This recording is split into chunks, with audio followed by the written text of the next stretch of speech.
Welcome everyone to another Mere Mortals Meanderings episode. We're live here in Greece. We are Greece. live indeed. So we you've are got on an island.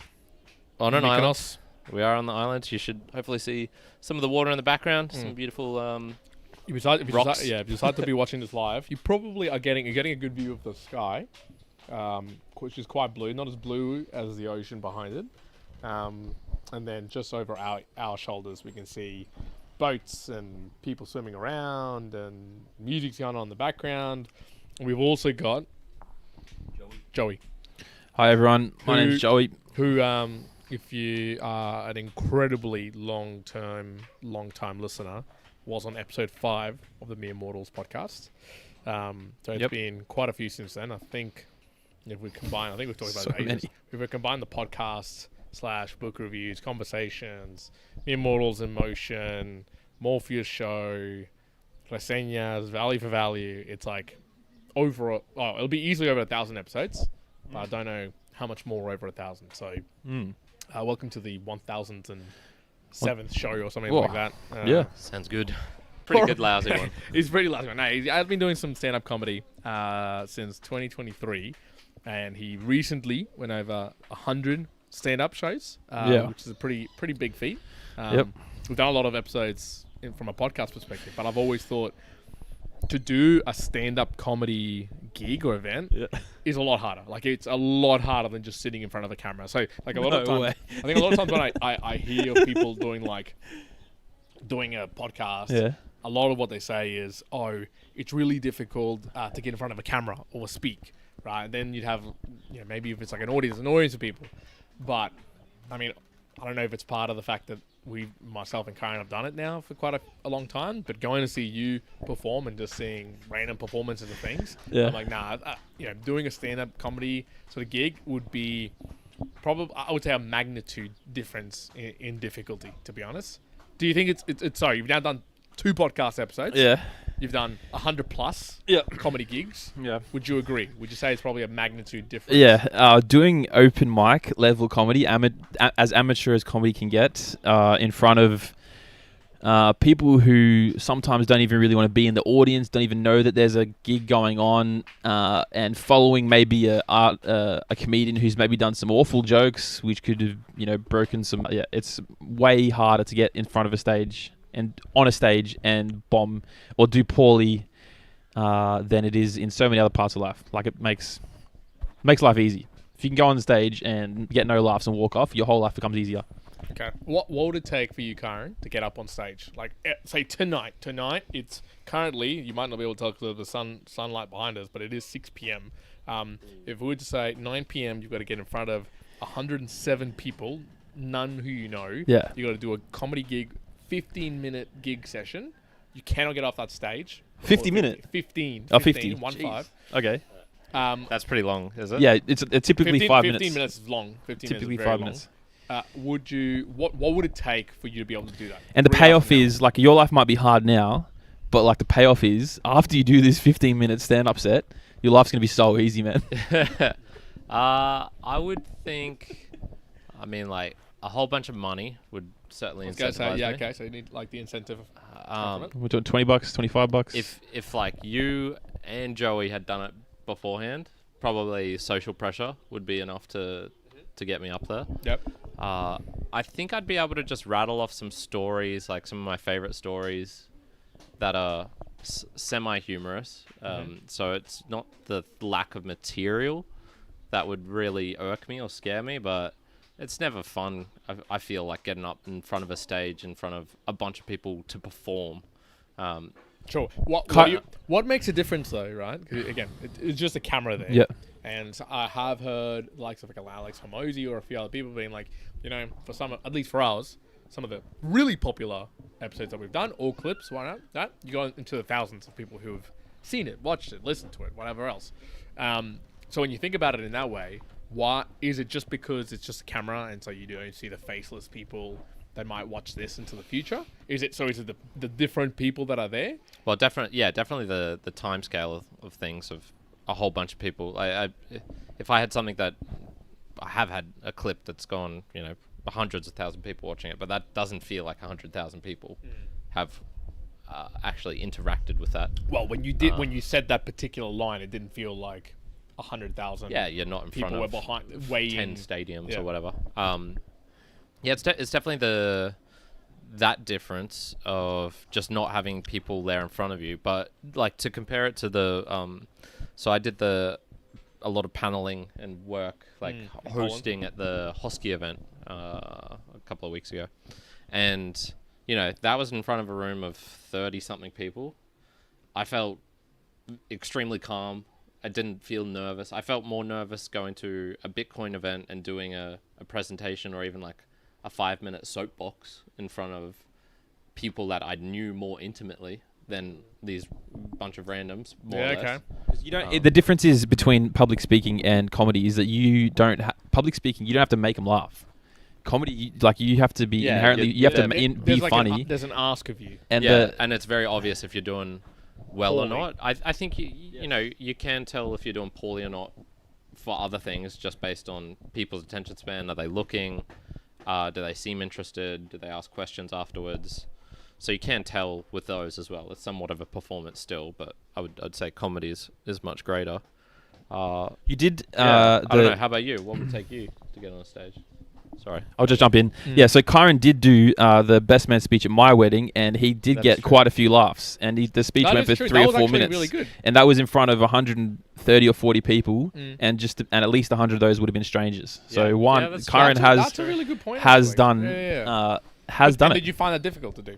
It was a bit nerve-wracking. Yeah, I mean, I prepped a lot for it,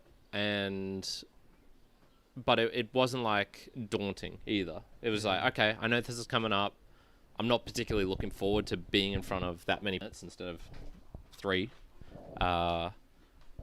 And once you're in it and you're just getting going, it's like, all right, well, I'm here, so I just gotta do the best. Yeah, I'll give you an example. But I like if I froze up there, God, that would be terrible. Or if I forgot a line, Joey, then that would be terrible. I'll give you the example that I'll bring this all into one, as a good comedian does. Here in Mykonos yesterday, we went on a boat ride. We got to go on the Aegean Sea. We went to I forget the name of the islands. I called it Rhiannon. Delos was one, and Delos I called it Rhiannon. Delos and Rhiannon. But it's like Radio. Rhiannon, something like that. Yeah. Umbrella. RH. So when we were there on this particular boat, there was 2 locations, and the first location that we went to was nearby to a beach. It was relatively shallow. In fact, it was about 2.8 meters depth off the Apple Watch that I checked. But we got to jump from the top of the boat. So a two-story boat. They put through like a little bench seat that you could like step up onto, go up onto the top railing and jump off. Now, similar to the question around, would I do comedy? Or what would it take me to do it? Fantastic work, man. When I went to go see Joey perform, I felt the energy in the area of him performing, of listening to people, and I was energized. I was like, I want to do this. I even said to Joey about the various potential jokes I could say, what sort of jokes I could talk on stage. And it was similar to that thing yesterday where at the boat, I was going to be the second person to jump off. The first one was a kid, about 12 years old. He confidently got up there, stood up there, did a backflip from the top position, landed it pretty easily, right? So I'm like amped. Right? I'm going like, yes, I want to do this. And then I got up there and I stood there for about 3 or 4 seconds. Now, it's the same thing that I think would be in the comedy where if you told me, do I have any incentive to doing? I think a little bit of social pressure. Like if I had a few friends, if there was no friends, maybe a drink. I was like, if you give me a good stiff drink, I'll do it. I'll do it. Something to that effect will probably help me out.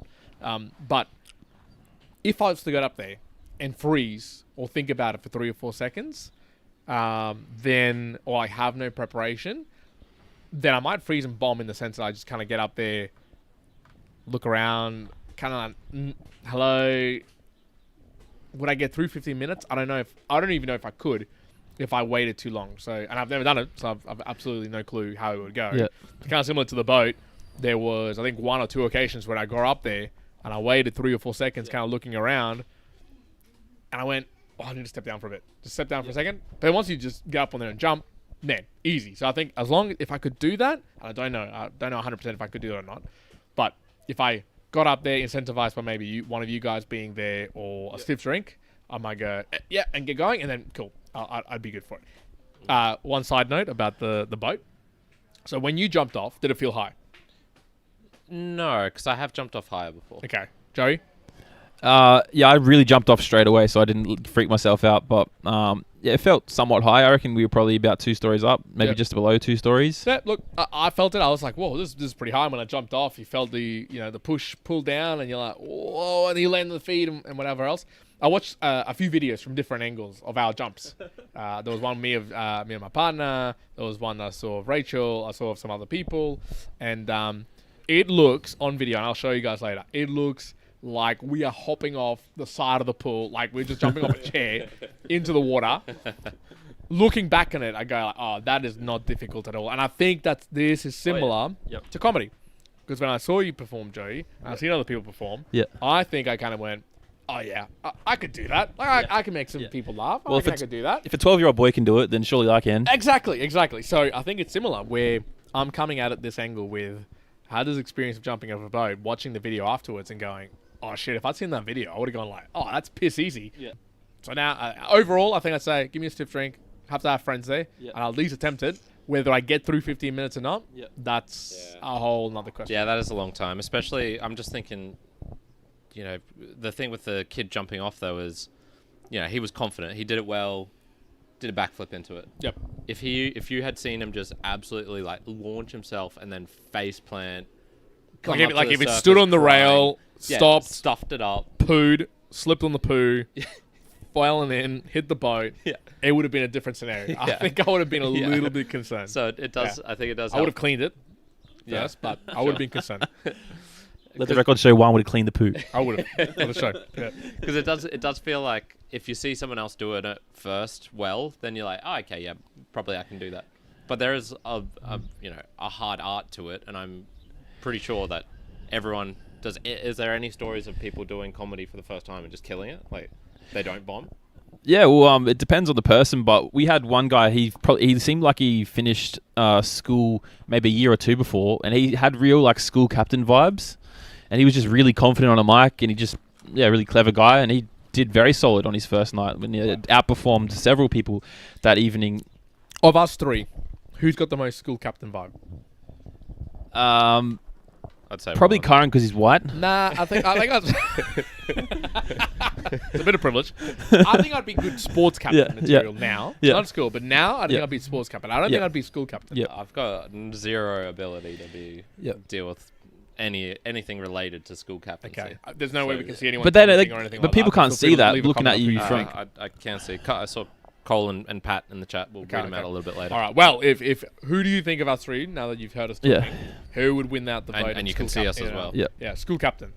Who's got your vote? Let the record show Joey is whiter than I. He does go redder. If I could just pedal back quickly, I think one difference is in equating the jumping off the under 2-story, or maybe even only 1 story, maybe even 20 centimeters. This jump was. Is that people have done it, so many people have done it in the past and not completely like messed up the jump, like one was saying, where they completely fuck up the jump. Whereas in comedy, I guess you could say it's the same, where like there's a long history of people like not dying, not hurting themselves after getting on stage and doing comedy. But the thing is, like, you can't. Every open mic room is like totally different to one another. Like, it can be totally unencumbered on you if you bomb hard or if you don't bomb hard. Like I said before, like if the lights are too bright, if the vibe in the room is like totally dead, you're not gonna go up there and light up the room. It's already dead, man. Just go home. The problem with that, the problem with that is that I would hazard a guess, obviously not to this extreme, but let's take it to the extreme just for the example, that if given the choice, most humans between, man, I'd rather just die and be embarrassed. They're going to go, I'm going to die. Like, I'm not going to do that, right? Because the embarrassment, the immediate feeling, the long-lasting feeling, the rejection, nobody wants to feel that. And that is something that if you go up and do a comedy stand-up, you generally will feel like you're going to get rejected, like at one point. And a lot of people get turned off by that. One of the things I guess is easy from podcasting perspective is there isn't anyone to do the rejecting. There's no one right now. If Kyron's gotten some loads of hate messages in a lot of things. Plenty. Specifically when he put his face in front of the Indian god. Oh yeah. Oh man, go check out that book review, man. There's some hate towards Kyron. Sorry to all Indians out there. Yeah, Kyron didn't mean to do it, but it's not against your god. It was the thing I was doing for a while. Correct, but it was like it's easy to do, and I'm also not changing. Even if there's rejections and hate, like you don't feel it, but when you feel it so directly, so human to human, not hopefully not a boo, but just silent. Yeah, try to do something for them. Like it cuts, and so a lot of people like that's reasonable to say. Yeah. Even if I knew there was some danger to jumping off the boat, right now I would say it's probably easier to jump off the boat, even knowing that, than knowing that there might be nearing 90% rejection levels at some point, or 100% if you do it long enough, right? In comedy, absolutely. So there's that difference. Yeah, it can cut for a while as well, because I have my probably first 10, 20 experiences dancing with other people, and this would be, at a festival, just randomly at perhaps a bar or a club or something like this. I would say about 10 of them, half of them would have had a negative connotation of someone being like, man, you dance weird, or you dance terribly, or you dance it's weird. It's funny that you say that, because I think I would equally probably dance just as weirdly or uniquely or differently or wrong, but I've never felt that. I've never felt that. That's incorrect. And in fact, I can right now hear my mum and dad and my daughter like dancing around and clapping and stuff like that with music. And I reckon they're dancing weirdly, strangely, maybe a little bit to the rhythm. So maybe there is some rhythm to my movements, but I've never, I wouldn't say I'm a dancer. No way in the world. But I've never felt that like discomfort. No, but have you had someone come up to you and say? No, never. Yeah, well. No. So how many times has this happened? So this happened to you a few times, Kyron, where you've. Oh my god! Turn it down there. Oh no! It's not going to go down. Shout out here. Turn it down. Thank you. So, Kyron, you're saying that you go on the dance floor and then people are giving you feedback on your movements. Has that happened to you quite a few times? Yeah. One, you're going to have to go down, deal with them. Or are they just messing with us? I think they're messing with us. Very good. We're good now. So, wait. So you've been getting some like Gordon Ramsay feedback about your dancing skills. Yeah. And from like people who, especially like if you're on a dance floor in a club. Yeah. AKA like an attractive female. Yeah. Someone whose opinion I value highly in that arena. Yeah, of course. And they're like... at the top of the food chain. Yeah, exactly.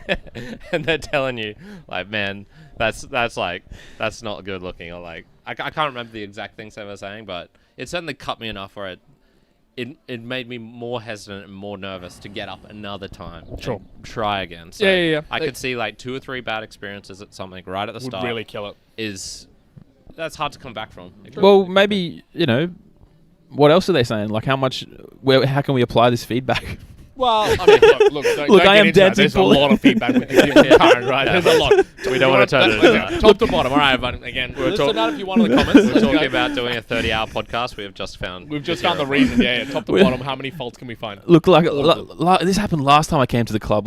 And the chick came up to me and she said I wasn't dancing properly. So can you just check this list here? Yeah. I'm really working on it. My dancing is a problem. I'm working on it. This is my practice. You're hating me while I'm practicing. Tick the box. But a lot of people won't do that when they get the rejection, right? Yeah. They're gonna be scared to like retaliate, to get a confrontation. Well, Karen will not do that. Yeah. Karen's not gonna confront someone when they're gonna say that, especially in a location where you're not confident. If someone came up to Karen and you're doing your handstands and they said, hey man, you really shit at your handstands because you're only holding it for... Unless they're a good handstand, Karen's gonna be like, I don't give a fuck. Yeah, fuck off. I don't care. 100%. But in a dance, like a club, and you're trying to like smooth dance, maybe do some robot dancing, whatever. Someone comes up and like, man, like a hot lady comes up and says, hey, you're really shit, you should stop doing that. Karen's gonna confront her and be like, no, fuck you. Like that's gonna happen, right? So I think it depends on your confidence level and domain, right? Because I think Joey, you said it earlier, right? What matters, or for you, like a motto for you is kind of like, nothing matters, right? It's whatever, do something else. But if you think about something maybe perhaps that you're like really passionate about or you care about a lot, not comedy, because I think it's very directly about like you kind of have to fail a lot to try to make it. So I'm trying to figure out like a thing for it. If you were around the beach and you had your little one, your kid, and you're doing something, someone came up like an older lady, someone came came up to you and said, "You're a fucking shit dad. Like, you're doing this so shit and whatever," right? That might be a little bit harder for you to be like confrontational about. Be like, "No, piss off. I don't care." Yeah. You know, they're questioning maybe perhaps something that you do value quite a lot, right? And if someone's coming up and saying it, or a few people, it's going to be hard for you to confront them and be like, "Nah, man, I've got to practice. I've got to dangle my kid by one leg at some point." So, you know, like, it's going to be a difficult thing. Parenting feels like one of those. Yeah, if you say you're a bad parent to someone, it's dicey. It's a dicey, hard conversation. I can't see that ever. Yeah. Really what does that mean? well. Yeah. Like, where's the location of this comment coming from? Like, is it, you know, am I in Woodridge? You know, is someone telling me that I'm a bad parent in like some really rough neighborhood? No, you're in a great neighborhood. Yeah. Yeah, I just can't see. It's difficult, right? Yeah. I'm gonna take a hard turn. I'm gonna change from this topic quickly. I'm gonna go to something that I need to call myself out on. I don't know if I told you, but maybe I was saying it to Karen, maybe I was saying it to a wider group of people. I was like, I saw this video. I saw this reel come out, and it was a guy jumping and like landing into this tiny little hole. Because you were talking about some dives and stuff like that. Yeah. I don't know if any people have seen it. Those videos. Talking about cliff diving. Cliff diving, man. This guy jumps off like what looks like 30 meters, like jumping off the cliff and falling into this tiny little like crack thing. And it was like ridiculous. Like I was like, I would never do that. It was when we're doing jumping on the boat and stuff like that. That clip was AI generated. No, he got done. Half AI generated. The jump was real. The landing in water was real. But then AI generated the rock being like a little Super tiny close, thing in the ground. I watched that. So I just recently saw the clip. And it's the real and the fake. And I saw that and I watched it 10 times through. And I was like, can I tell like the pixels or the cut or whatever where this thing is? I could not. I could not determine that had been edited with AI or not. I kind of went, holy shit, that's... if that's the level that they start becoming, I don't know how you could truly start spotting the difference anymore without some sort of label, some sort of caption, anything like that. And I went, fuck, I've been duped. The robots have beat me. Yeah. Well, man, they got our best man. Yeah. There's a turn for the darker as well, because I was going through the World War II museum in Poland and Danks, and we'll talk about travel adventures perhaps after the Boostagram Lounge. And one of the things I was going was like, man, how are these people just... And when I say people, I mean everyone in World War II, where it was just like all of this, you know, the Germans claimed that these Polish people had killed X amount of German kind of, not refugees, but Germans who were kind of living in Poland, or so hard to say because, you know, it wasn't Poland at the time, it was Danzig and it was in this area, blah, blah, blah. And they claimed this many died, and then after the fact, it was like, oh no, instead of 30,000 was maybe 3,000, and the retaliation was way greater than what was they said, and all these things. And it's like, man, how do these people just not like know at the time? And of course, it's because everything was secondhand information, and and history's written by the winners. Yeah, that as well, and that news at the time was, oh, it just gets published in the paper. That's your source of info. How easily is that altered and propaganda? Immensely, and there's plenty of examples. And then I was going like, oh well, that's kind of impossible now, because we've got all this real-time information, people TikToking or live video streaming everything and anything. But now, with all this AI video, and Juan's just been tricked, I'm sure I've been duped.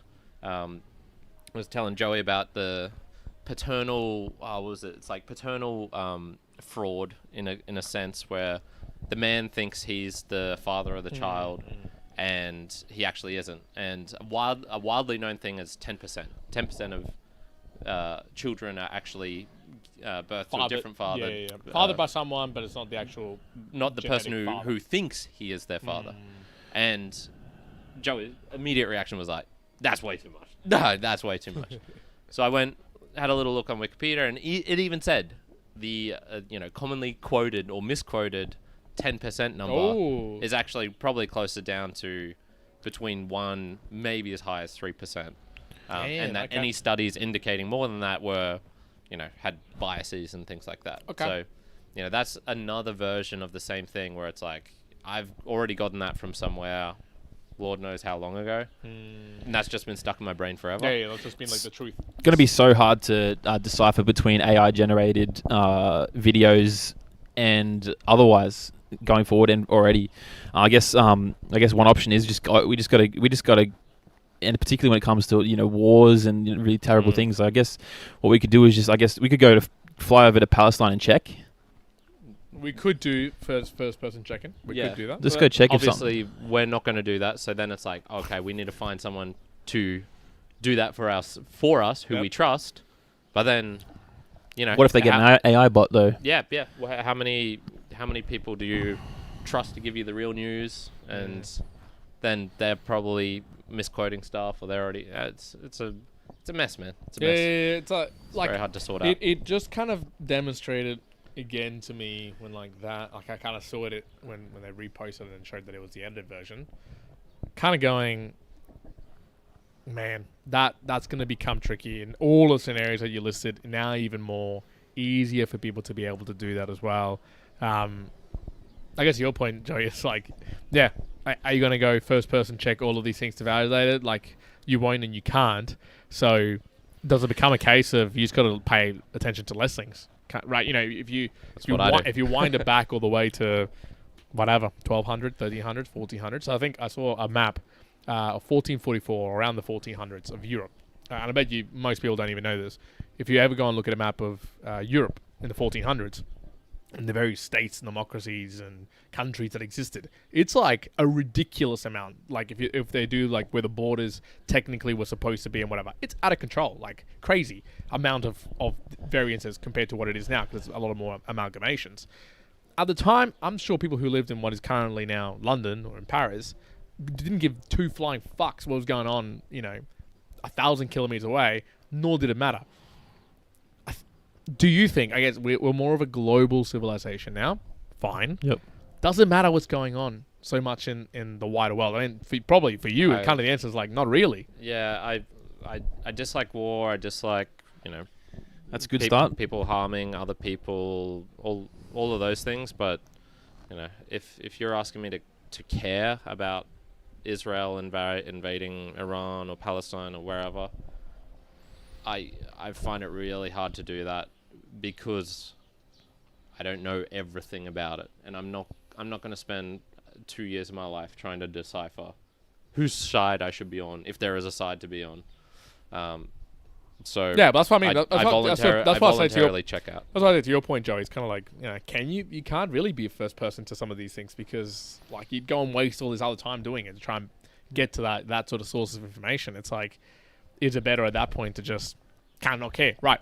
With that video of AI, should I just like not have watched it at all and I wouldn't have been bothered either way? I mean, there's nothing wrong with consuming just stuff in general, but I guess it's like acting upon it is the real thing.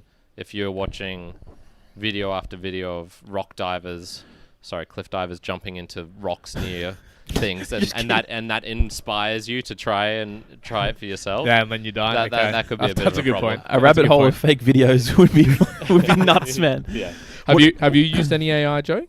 I have to generate pictures to go along with comedy that I've written to visualize it. But the thing about AI pictures in art is comedians, like, I'm not sure if we're saying it out, I'm not saying we, but we don't really like AI being used to make pictures because it is like a comedy is an art form, and equally people drawing the art is an art form. So like, for example, people want to ask for advice ask other comedians for advice about using AI in their show poster in Edinburgh, and everyone would be like, absolutely not, because you're taking an artist's job equally, so you're just as bad as everyone else, sort of thing, because you should be paying a graphic designer. You give them the image that you have in your mind, and then they will make it for you. Interesting.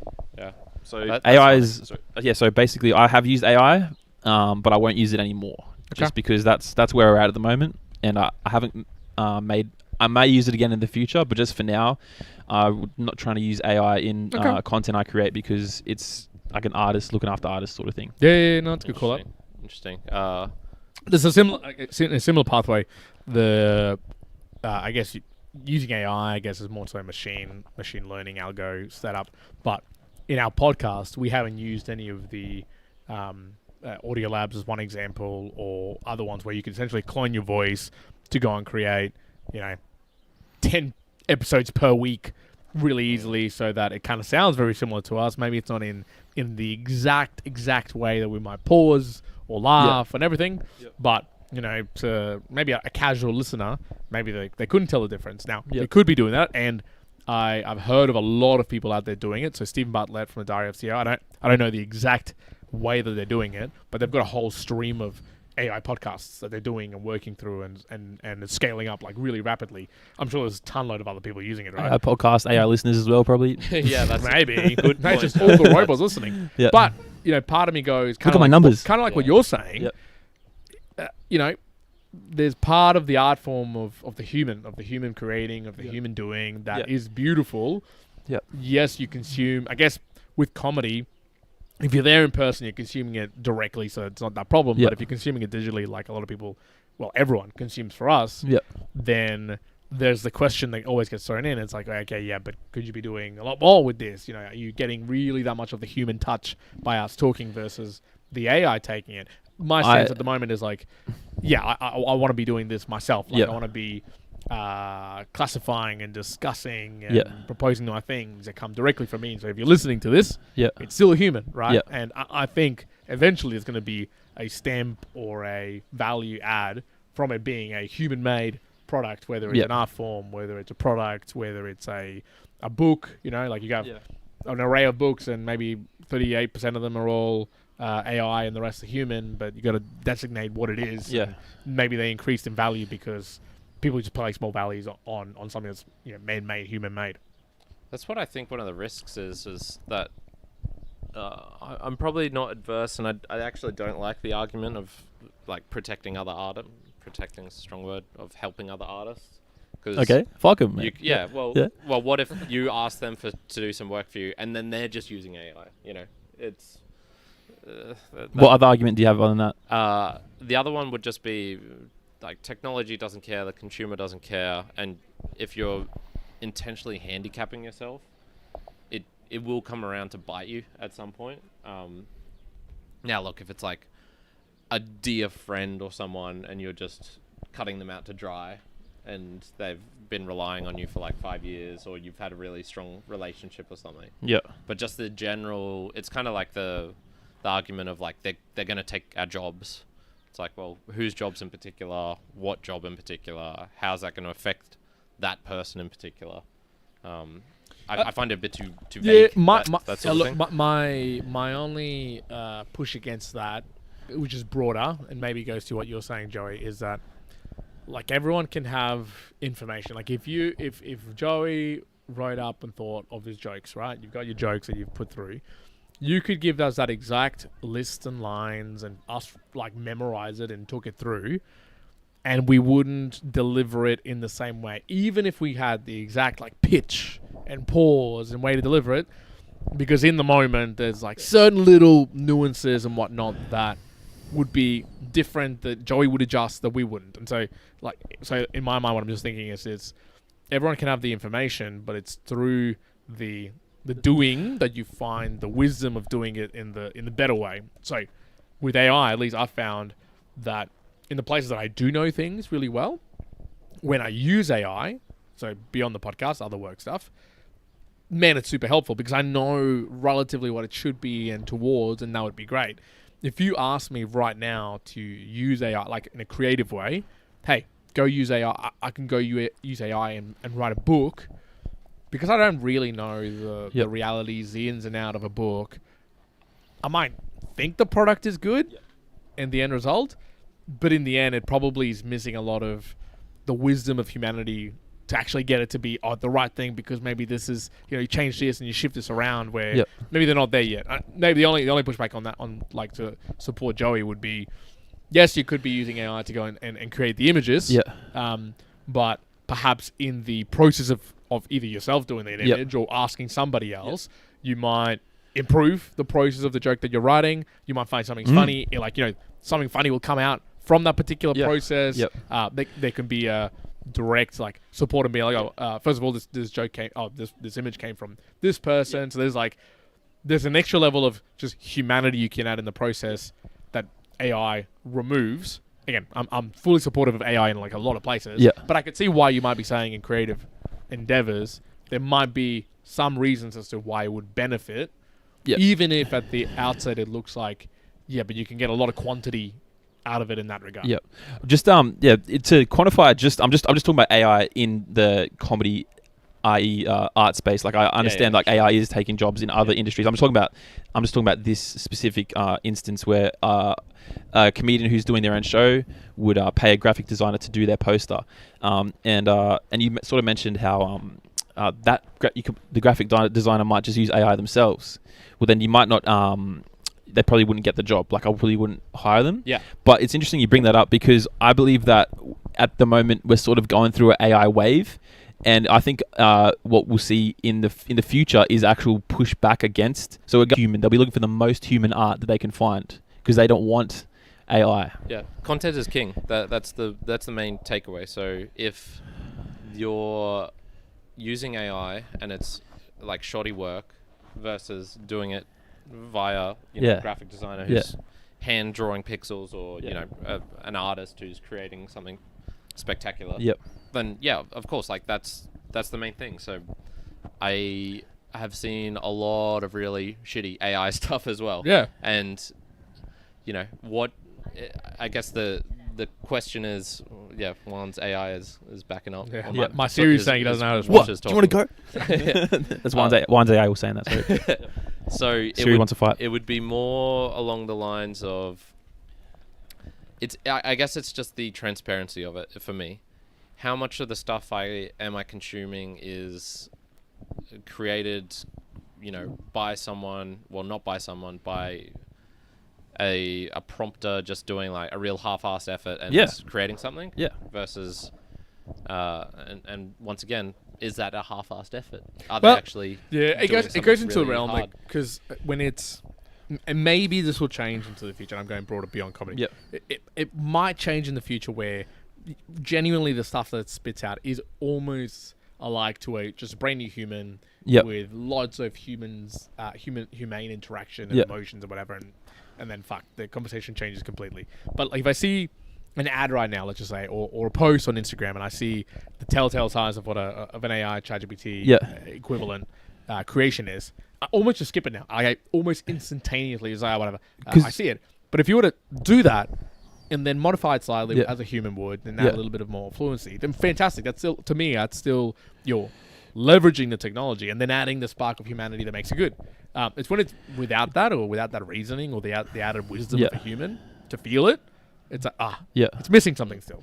Well, a problem might be that lies in that is like, when you make AI art yourself, like you yourself, like how easy it is to make that. It's like I've typed in 2 sentences here, and I've created a picture. So it's like, and I think people might become more drawn to like even better art. So it could be a great thing for this any art industry. Is like everyone will be drawn to even better and better art that's made by more and more of a human. Yeah, no, good point. So the last one on that would be if I'm like Santa Joey. That's awesome. Stuff your artist friends. You should be doing everything AI. Why would I then have any hesitation of doing what Stephen Bartlett does and having a Chiron AI doing podcasts or doing book reviews? And for me, it is content, and I do not have the time to. At the moment, AI seems to, and when we say AI, we're just talking about the artist side here, not all of the time saving of mundane tasks and things like that. Absolutely. It's more, I do not have the time to go through, it seems to be, it's really good at quantity with a little bit of quality into it, or by bare minimum quality. If it could read, I don't really read new books that come out. If I could get it to do book reviews for me of the 1,000 new releases, the hottest 1,000 new releases from this last year, would I want that? One would just be no, because I don't have the time to check all of that and see, is that something that I would actually say? Yeah, that you'd put your like seal behind. Yeah, and then it's also, okay, how is it getting the new information? So let's say I read a book that was unexpected and that actually I enjoyed when I didn't think I'd enjoy it, or vice versa. How is it going to learn without me actually fucking doing it to know that sort of thing in the future. And so you could just get into this repetitive cycle where it's Stephen Bartlett, but he's stuck in 2024 Stephen instead of there was actually 2028 Stephen. There was an interesting thing that Apple did. I genuinely think Apple did this because their Siri sucks in relation to its prompting in comparison to all the other new things that are starting to come out. So Apple did the right. So if you follow AI, all of the main models out there, they all compare themselves against all these standards and exams and tests and whatever. And they're like, holy shit, it's this level and this level. So Apple came up with their own tests to be like, now fuck you, we're going to test all of you on this different test. Now the test was done in a way that the various algorithms had to answer things that they could not use pre-existing knowledge to create. I think it's one of them was like, they called it, there's a bridge problem, there was a few other problems that they put in it, and almost every single one could not solve it.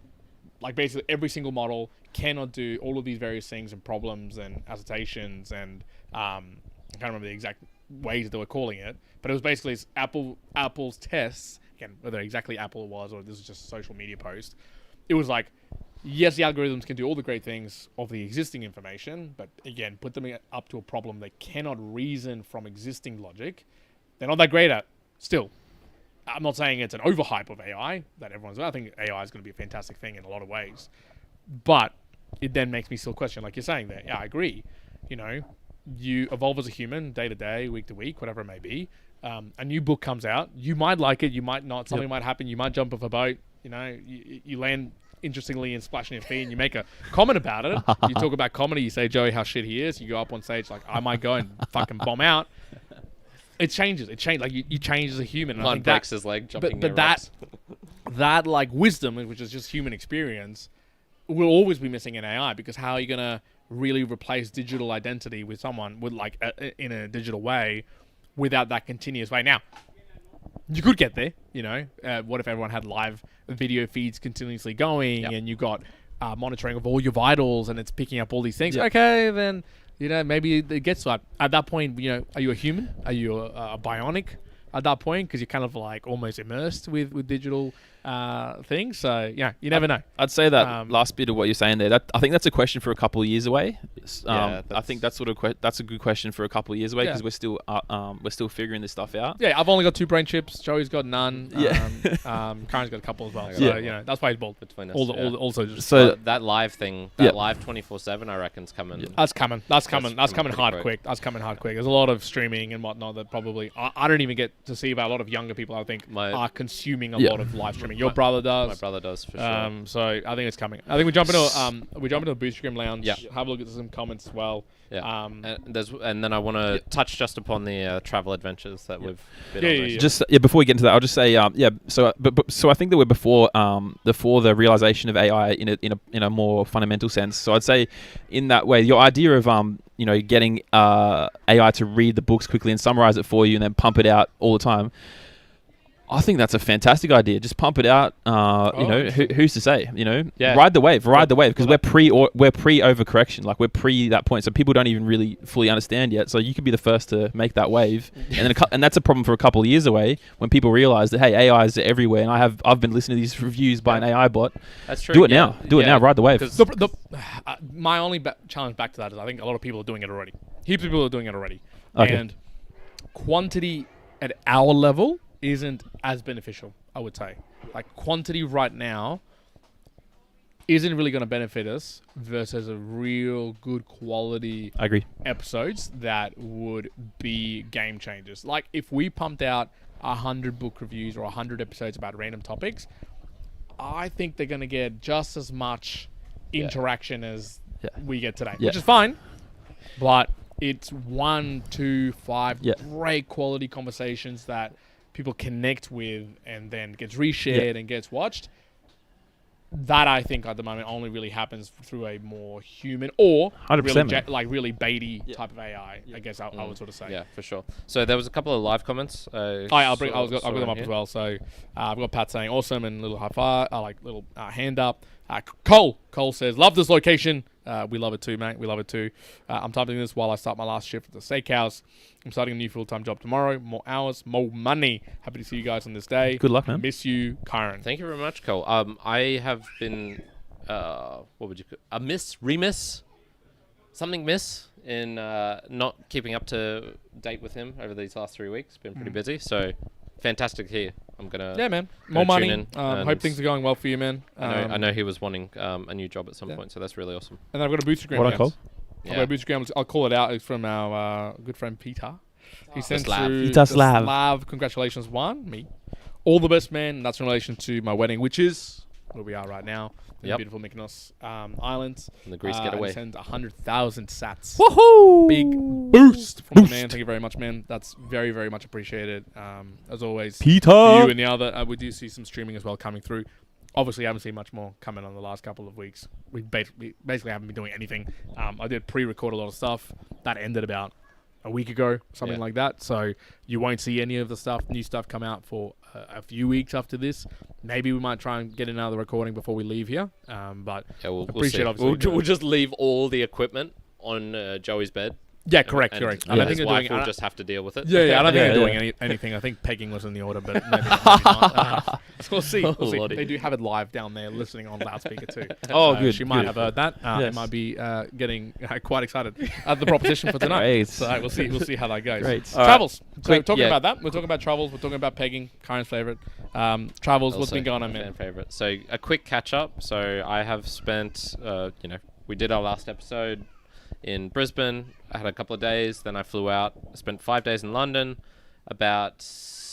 Nicest place that I'll probably be staying this whole.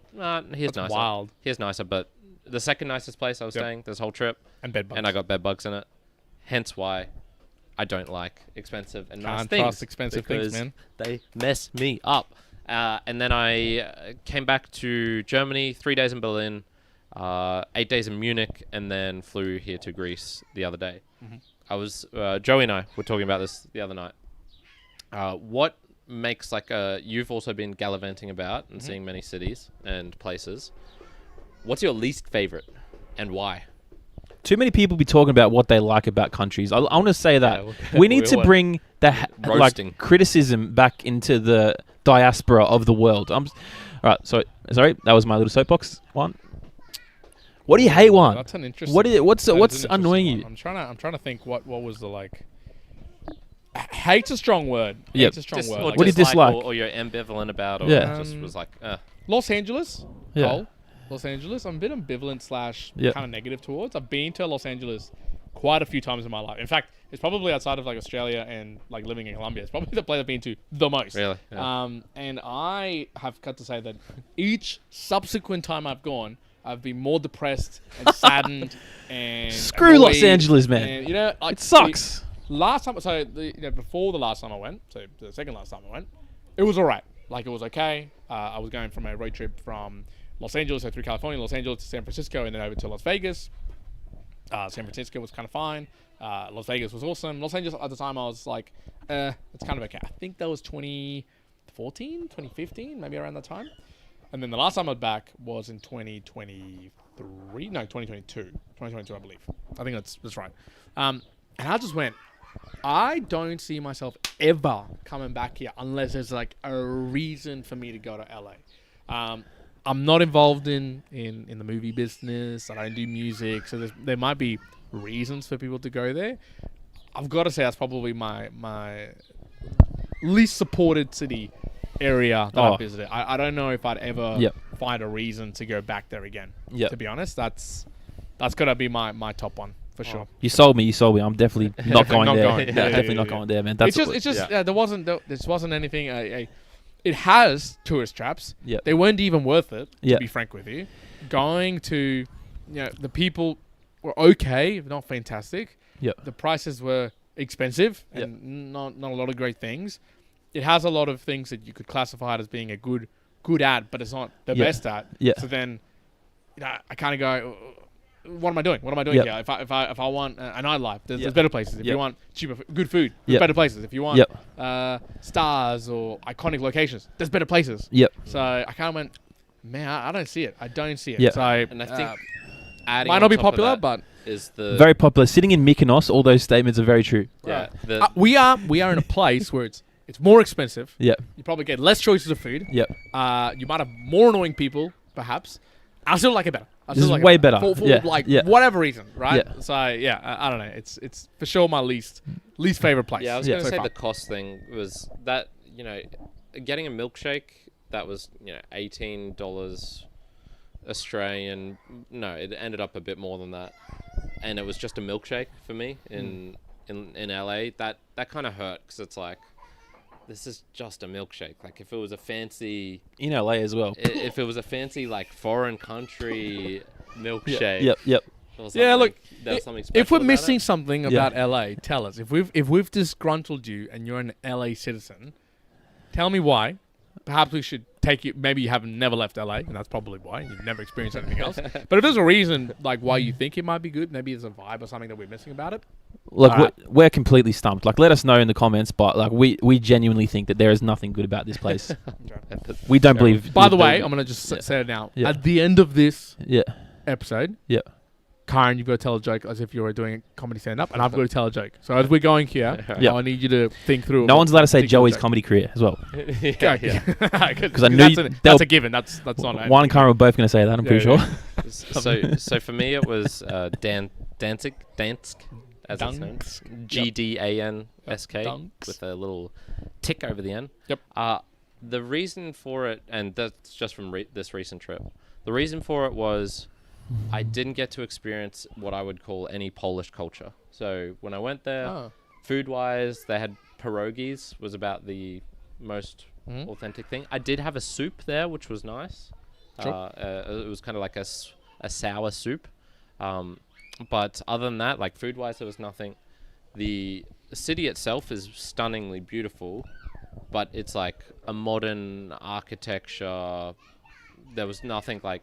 It's historical, but got razed to the ground when the Nazis came through. So it's also like relatively new. Yep. I didn't stumble upon like a Polish party, a Polish wedding, a Polish people doing something uniquely Polish. Like in Australia, you'd maybe stumble across people playing AFL in the park. Yeah. You're like, You didn't "Oh, feel any influence that's of something." culture, I guess. Yeah, and the part of the reason for that is, once again, dance is a very touristy place, but I feel like I spent enough time there. I went out enough from the city centre and also to one of the beaches that was nearby that there was just nothing there where I'm like, this is Poland. Like, Yep. I'm in Poland. This is, whereas, you're in Greece, you can walk along the streets. There's a stray cat. And you can kind of like, be like, Yeah, you're like, stray cat in Greece. Like, that's crazy. Yeah, there's differences. There's differences to your general average or what you normally like have in life. Whereas they sort of seemed like it was neutral. Like it felt a little bit grey in its vibe and its culture. Which is weird because it was probably the most stunning city, at least like this one section along the canal that I have been in so far. So interesting. It's I'm kind of surprised at myself even saying that because I'm like, wow, I would have thought It was that beautiful, but didn't have any like once you scratch the surface, it's like but what? That might be a little bit of LA. Honestly, that might be. But if you go up to the hills of Hollywood Hills and you look out, beautiful homes. Scratch the surface a little bit though, and it's kind of like, where's some meaning here? It's kind of very transactional. And maybe it's just it takes too long to get into. Weezer's songs of that's what I want to be, living Beverly Hills, that sort of thing. You need to experience that, but how can you do that as a foreigner? True. It's not easily accessible, and maybe there's amazing foodie spots, and you can do a foodie tour or things like that, but I didn't find that easy access in. Okay. And that easy access I did find in was junkies on the corner, Venice Beach, people like pulling out guns because they're getting into a fight or a potential fight. Yeah. Homeless people whacked off of their head, just homeless people in general everywhere. That all of that. Doesn't sound like if you listed them out, not an attractive. Yeah, I went to a Dodgers game. It was fun, but it just felt very, I don't know, like forced. It was pure like entertainment to a T. There was not a single moment to kind of be bored, I guess, in it. yeah, everything about it. Yeah, Yeah, like, okay. I haven't personally been to LA, but I can definitely tell you that there's way too much traffic, too many people, everyone stinks. Yeah, lots Too of many fires. too many fires, lots Too of many riots. too many riots. Yeah, just too many. Probably too many Australians there at any given time. Yeah, too many basketball fans, too many NFL fans. Yeah. LA sucks, man. Yep. Would you like me to give my answer to the? Yes. Okay, yes, so yes. yeah, obviously LA. If I haven't mentioned it before, but yeah. So yeah, obviously we're all sitting here in Mykonos, lovely Mykonos, beautiful water, beautiful infrastructure. So yeah, I think the worst place in the world that I've ever been to is 100%, without a doubt, Alice Springs. 100%. I've never been to Alice Springs. Yeah. I went there. Nice. I've been there once. Yeah. Yeah. Oh, yeah. Just like you talk about tourist traps. Yeah. Like I remember going there in 2003, and it was $300 for a hotel in Alice Springs. I would like someone get the calculators out, because that must be like 20 grand right now for a night in Alice Springs, right? So yeah, that's pretty easy to sell. Like other than LA, Alice Springs for me. Yeah. Alice. Nothing to do there as well. If I haven't mentioned that. Yeah. Unsafe. Yeah. Might get into reasons why. Yeah. Joe's talking about racist jokes that don't land, and then brings up Alice Springs. Yeah. Alice Springs was it. Yeah. It was. I think for me, it was more just the environment. It's the red dirt center of Australia / perhaps the world, and so you go onto a golf course there, which I did go on with my family. Scraggly, terrible golf course. You go walking on the streets there, it's just ridiculously hot. There was nothing there. It kind of reminds me of Guatemala City. You should fly in there because it's a good place to then get to where you want to go somewhere else. Yeah. Which in Guatemala is Antigua or maybe Lake Atitlan, something like that. Alice Springs, obviously, you're going to Ayers Rock or traveling around. So if you travel about 6,000 K, you'll be back in Brisbane. yeah, That's true. Yeah. Yep. So it's a quick little morning jog or something like that, and you get back. Yeah, good more job. yeah, for sure. Any other getaway things? Perhaps we should touch upon Greece. Just what we've done here. We're all wearing new Greece Mykonos shirts. Yeah, we're all wearing. We bought all these today. We went out on the town just to look like shoes. Yeah, just to look like shoes. There's some shoelaces holding up the top of the shirts. Yeah, which pretty is, much. Walking shoes. It's nice. When I go shopping from now on, I'll have to ask for the shoelace look. But it has been nice. And look, you guys, I don't think neither of you have been to the other islands of Greece. They're all very similar. Santorini maybe slightly different with the views and the kind of like stacked views of all of the different buildings, but the rest of the island are equally the same in terms of how they're spaced out. Maybe a little bit less populous and less markets and stuff like that in the town, but they're all one and much the same. They're all very, very similar. So I've been through the islands before. This is the second time that I've been here. Nice. It's equally enjoyable. Obviously, very different accommodation than last time I was staying at.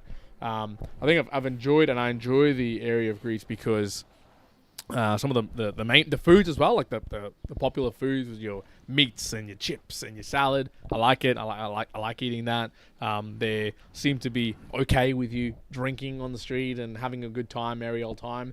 There's lots of parties. There's lots of music. We were on a boat ride, when I was saying yesterday, and in a boat ride in Brisbane, I don't think you'd be going around the river and coming back, and you'd be fucking hopping on the boat and singing out loud "Mamma Mia," like unless you're on a party boat, doing that. This was really just a boat to go to a place to swim and go see some ruins. It was not advertised as a It wasn't party, advertised as a party boat, and we're coming back. My mum's dropping it low, smashed.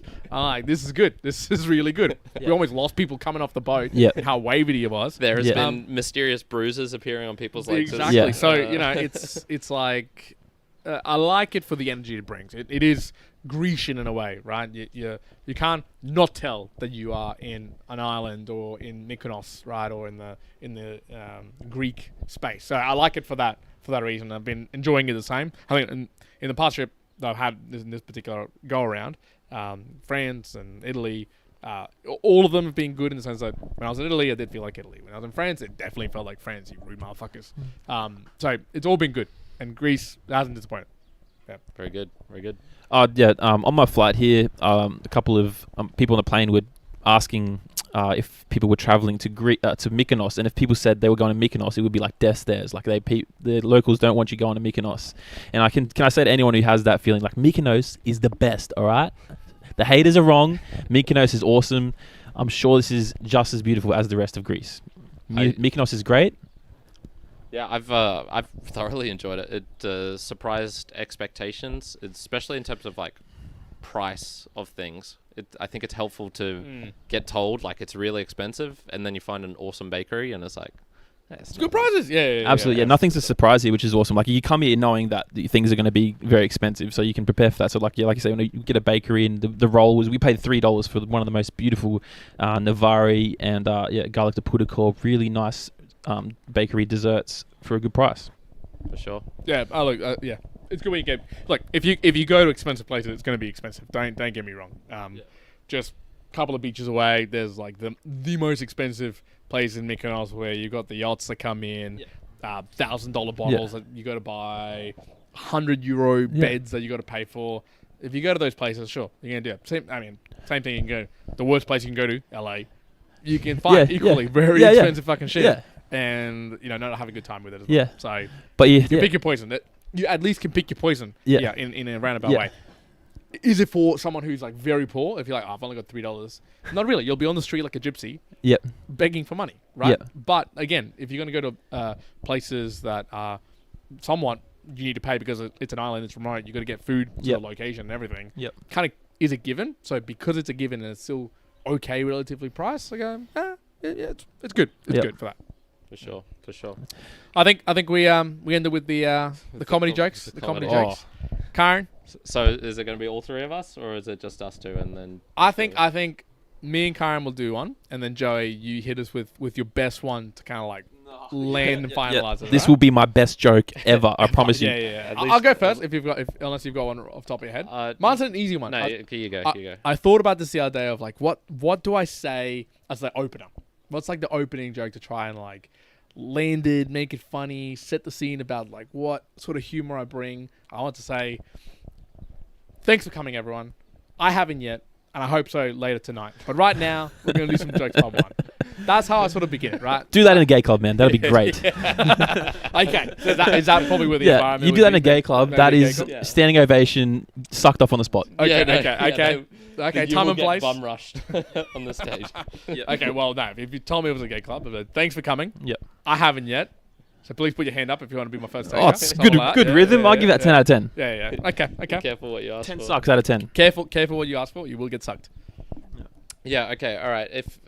So I was trying to like work out a whole routine in my head here, so to go for 15 minutes. So not 15 minutes. You don't have to go 15 minutes. I would probably I think try and start off strong with a small joke, or no, more of a story. I'm probably more of a joke storyteller. Okay. So I guess you could call me as equivalent to Dave Chappelle. But for me, I'd probably start off with something like, so I walked into a Greek bakery when I was on my last travel. Lovely Greek gentleman there, plenty of brown hair showing through his shirt. Try and paint a picture of what's happening. And he first thing he says to me is, "Are you gay?" And I go, "Am I gay?" And he's like, "Yeah, are you okay?" And I'm like, "Oh, I'm okay. Yeah, sure, I'm okay." And I'd realized I'd committed a social faux pas in Greece of all places. I realized instead of asking back the question, I should have sucked him off on the spot, as Juan would have done at his gay comedy club. Yeah. I embarrassed him in his workplace. I embarrassed myself. You embarrassed yourself. And then I would probably lean into other stories of me being with Aussies, doing shoeies in other countries, and the absolute horror and disgust I've seen on other people's faces as I bring my culture to their wonderful lands. Yeah. So one thing I think that. So I think I would have had a little bit of a giggle, and when I said I think I would have had a bit of a giggle too, right? But I think when it's the funniest, or at least when I think the comedy is in its truest form and is good, is when it connects with the rest of the audience in a way. And I felt like when I just said then, like really trying to pay attention, like when I said it and what you said, kind of comes from our experience, and I think people would find that funny. There's like funniness to be found. But when you can do comedy that is, it's a connection to like, oh yeah, you would know this because you might have experienced it before. And I'm thinking the Dave Chappelle's or the others who are like, you know, the famous one. I'm thinking of Dave Chappelle where he's like, you know, terrorists on the plane. You know, I'm sitting there and I see my other black friend on the other side, and we look at each other and go, and he goes, and he's like, oh, and no, we know this means we're the black guys. Dave Chappelle. They're not going to get us. Terrorists do not capture black guys. So good. And it's a whole other thing, right? But like that, I would imagine with black guys and listen to the news and the reality of it, at least at the time, I'm like, man, I feel like that connects with everyone. Like everyone understands it. And if I could redo it, I'd be like, oh, I feel like experience comes in, right, Joe? There's things where you write it and you're laughing to yourself. I imagine you're thinking, this is funny. You try and deliver it, nothing happens, and then just a throwaway line that you were not expecting. Absolutely is what like lands. Like, I should quit, and then fuck, so many people laugh. All right, Joseph, hit us. It's all right. So I haven't really told you these guys before, but I've good. All right, so this is it, everyone. Thank you for joining in. We will be back probably in I'm gonna say like maybe 3 weeks time if Juan gets back home, and then we can. I'm gonna say like maybe 3 weeks time if Juan gets back home, and then we can organize perhaps can do a monthly goals or something. I'm not sure. Island, be well.